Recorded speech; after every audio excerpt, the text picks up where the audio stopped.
একদিন বাসস্ট্যান্ডে দাঁড়িয়ে থাকা এক বৃদ্ধকে দেখে সবাই পাশ কাটিয়ে চলে যাচ্ছিল। তাঁর জামাকাপড় সাধারণ, হাতে পুরনো একটি ব্যাগ। কেউ ভাবেনি তিনি কারও অপেক্ষায় নন, বরং নিজের শেষ সম্বলটুকু নিয়ে বাড়ি ফিরছেন। এক তরুণ এগিয়ে গিয়ে জিজ্ঞেস করল, চাচা, কোথায় যাবেন? আমি সাহায্য করি। বৃদ্ধ শুধু হাসলেন। তরুণটি তাকে বাসে তুলে দিল, ভাড়া দিল, আর বিদায় জানিয়ে চলে গেল। প্রায় 1 বছর পর সেই তরুণ চাকরির ইন্টারভিউ দিতে গিয়ে অবাক হয়ে দেখল, বোর্ডের প্রধান হিসেবে বসে আছেন সেই একই বৃদ্ধ। তিনি ছিলেন অবসরপ্রাপ্ত একজন বড় শিল্পপতি, যিনি নতুন প্রতিষ্ঠানের জন্য শুধু যোগ্য নয়, ভালো মানুষও খুঁজছিলেন।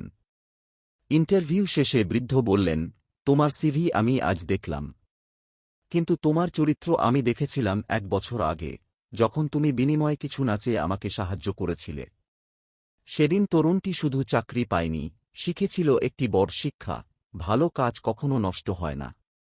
হয়তো তার ফল সঙ্গে সঙ্গে পাওয়া যায় না, কিন্তু সময় একদিন না একদিন তার হিসাব ফিরিয়ে দেয়।